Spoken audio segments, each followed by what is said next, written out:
श्री गोस्वामी तुलसीदास जी कथा आरंभ के लिए सबसे पहले श्री गणेश जी और सरस्वती जी की वंदना करते हुए कहते हैं कि जो समस्त वर्णों, अर्थ समूहों, रसों और छंदों के तथा सब प्रकार के मंगलों के करता है, उन श्री गणेश जी और श्री सरस्वती जी को मैं प्रणाम करता हूँ।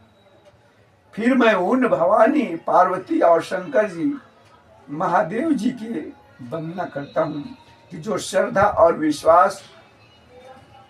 स्वरूप, विश्वास की साक्षात मूर्ति हैं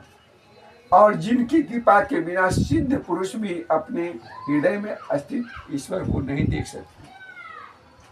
अब मैं अपने श्री गुरुदेव की वंदना करता हूँ कि जो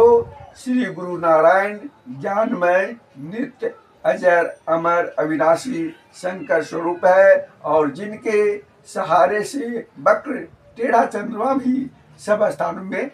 बंद नहीं होता है। यहाँ पर श्री गोस्वामी जी वक्र चंद्रमा का उदाहरण इसलिए देते हैं कि जैसे दूज का चंद्रमा यद्यपि टेढ़ा होता है,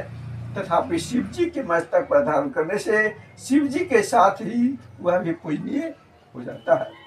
इसी प्रकार यद्यपि यह मेरी रचना टेढ़ी अवश्य होगी, किंतु गुरुदेव का आश्रय करने से सम्मानित होगी। फिर मैं उन आदि कवि महर्षि वाल्मीकि और कपीश्वर श्री हनुमान जी की वंदना करता हूँ कि जो सर्वदा ही श्री सीता जी और श्री रामचंद्र जी के गुण ग्राम रूपी पवित्र वन में विहार करने वाले अत्यंत शुद्ध, निर्मल और ज्ञान घन है।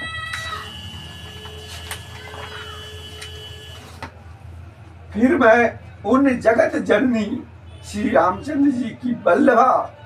प्रिया श्री सीता जी के चरण कमलों में प्रणाम करता हूँ कि जो श्री सीता जी संसार की उत्पत्ति, स्थिति, संहार का कारण और समस्त क्लेशों को दूर कर सब प्रकार के कल्याण का करने वाला है। फिर मैं उन श्री राम जैसे नाम से युक्त ईश्वर श्री रामचंद्र जी को प्रणाम करता हूँ कि जिनकी माया से समस्त जगत सहित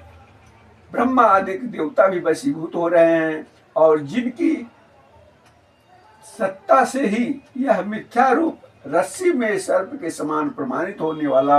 जगत की सत्य सा प्रतीत हो रहा है। और ऐसे संसार सागर को पार करने के लिए जिनके चरण कमल ही नौका रूप है तथा जो समस्त कारणों से परे और दुख के हरने वाले हैं। अनेक पुराणों, वेदों और शास्त्रों से सम्मत जो श्री वाल्मीकि रामायण है, इसका सार लेकर और कहीं कहीं इसी प्रकार अन्य ग्रंथों और अनुभवों से